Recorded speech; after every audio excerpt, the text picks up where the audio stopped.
ఈరోజు అందశ్రీ గారి మరణం తెలుగు ప్రజలందరికీ కూడా తీరని లోటని కూడా ఈ సందర్భంగా మనం గుర్తు చేసుకోక తప్పదు. అందశ్రీ అంటే తెలంగాణ ఉద్యమంలో తన పాటతో యువకుల్ని ఉత్తేజపరిచి తెలంగాణ సాధించే వరకు కూడా తన కళాన్ని గళాన్ని పదునెక్కించి ఉరకలు వేసే ఉత్సాహంతో తెలంగాణ బిడ్డలందరినీ కూడా ఉవ్వెత్తున ఎగిసిపడి మాదిరి చేసి తెలంగాణ సాధించే వరకు పోరాడినటువంటి గొంతుగా తెలంగాణ ఉద్యమ గాయకుడు, మా అందరి ముందు తరాలకు పెద్దన్న మా అన్న అందశ్రీ అని కూడా ఈ సందర్భంగా గుర్తు చేసుకోక తప్పదు.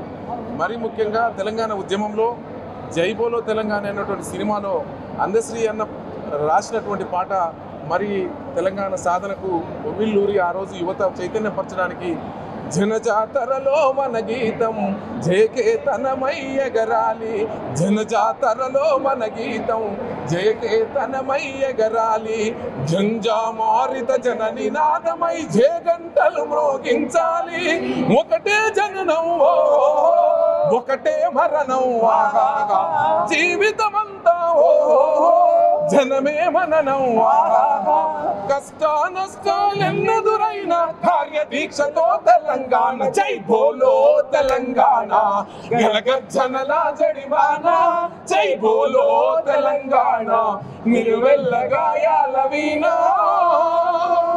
ఈ పాటలో ఎంత చైతన్యం ఉందో అంత ప్రేమ ఉంది, అంత బాధ ఉంది. ఇటువంటి బాధల్ని కన్నీటి కథల్ని రాసి ఆనాడు తెలంగాణ సాధన కోసం యువత్తున యువతని ఉరకలు వేసే ఉత్సాహంతో ముందుకు నడిపిన తెలంగాణ రథసారథి అన్న, అందరికి పెద్దన్న లాంటి వాడు ఈ మధ్య ఈరోజు ఈ లోకాన్ని విడిచి వెళ్ళిపోవడం అని కూడా తెలుగు ప్రజలందరూ, ముఖ్యంగా తెలంగాణ ప్రజానికి అందరూ కూడా జీవించగలిగినటువంటి విషయం.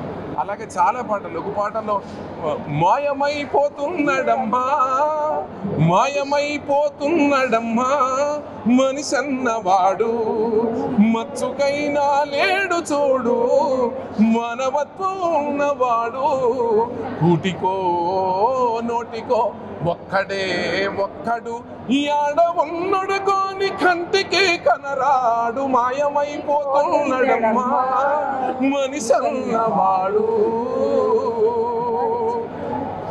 అన్న పాటలు తక్కువ ఉన్నప్పటికీ ఒక్కొక్క పాట ఒక తూటలాగా, ఒక మాయమైపోతుండడం కానీ, ఒక సూడా చక్కాని తల్లి కానీ, ఒక జైబోలో తెలంగాణ కానీ, మొన్న వచ్చినటువంటి తెలంగాణ జాతీయ గీతం అన్నది కానీ, అంటే అసలు మర్చిపోలేని ఒక్కొక్క పాట ఒక తూటాలక ఉన్నది. ఈనాటి తరాలకు మాలాంటి వాళ్ళకి చాలా ఆదర్శప్రాయుడు, స్ఫూర్తిదాయకము. ఎందుకంటే చాలా సందర్భాల్లో నేను ఏదైనా మంచి పాట పాడినప్పుడు మరీ నెంబరు కనుక్కొని నాకు ఫోన్ చేసి, తమ్ముడు నువ్వు చాలా బాగా పాడినావు, ఈ లైన్లో ఇట్లా పాడినావు, భగభగమంటే భగత్ సింగ్ అని ఆ లైన్ బాగా పాడినావు. అది చాలా ఒక్కొక్క పాటల్ని పదాల్ని విడమర్చి చెప్పేటువంటి ఒక మంచి మనిషి, గొప్ప మనిషిని కోల్పోవడం అని కూడా వ్యక్తిగతంగా నాకు కూడా తీరని లోటు అని కూడా ఈ సందర్భంగా గుర్తు చేసుకోక తప్పదు.